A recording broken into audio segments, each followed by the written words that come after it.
Sebanyak 7 orang tewas dalam kecelakaan tunggal speedboat awet muda yang terjadi di perairan Sungai Musi, jalur 10 Desa Upang, Kabupaten Banyuasin. 2 dari 3 korban yang meninggal langsung dievakuasi ke posko postmortem Rumah Sakit Bayangkara, serta 1 korban langsung dibawa pihak keluarga yang bersangkutan. Sebanyak 6 korban tewas telah diketahui identitasnya, sementara 1 korban lainnya belum diketahui.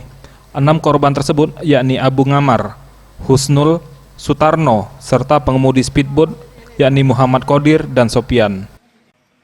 Supriyadi selaku Kepala Dinas Perhubungan Kota Banyuasin mengatakan, kejadian tersebut merupakan kejadian kedua dalam 2 hari terakhir, yakni speedboat menabrak kayu yang ada di sungai. Untuk penyebab kejadian, pihaknya belum bisa menjelaskan.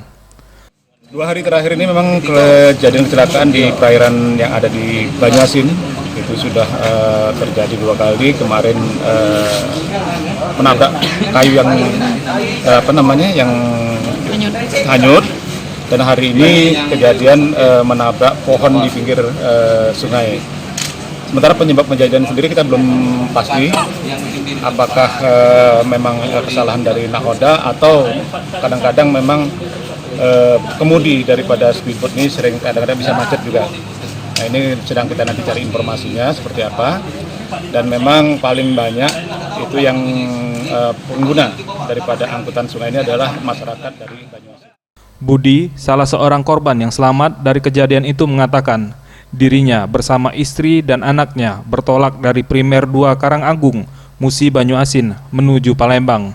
Tiba-tiba speedboat yang dinaikinya oleng dan langsung menghantam batang kayu yang ada di sungai. Beruntung ketika itu ia bersama anak dan istrinya duduk di belakang sehingga tak mengalami hentakan kuat ketika speedboat tertabrak dan hanya mengalami memar dan luka lebam di wajah.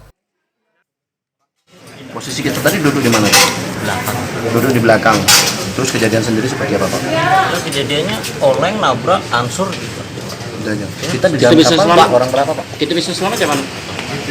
Alhamdulillah kita nggak kena benturan, Pak. Kena dikit aja. Tim Liputan Sriwijaya TV.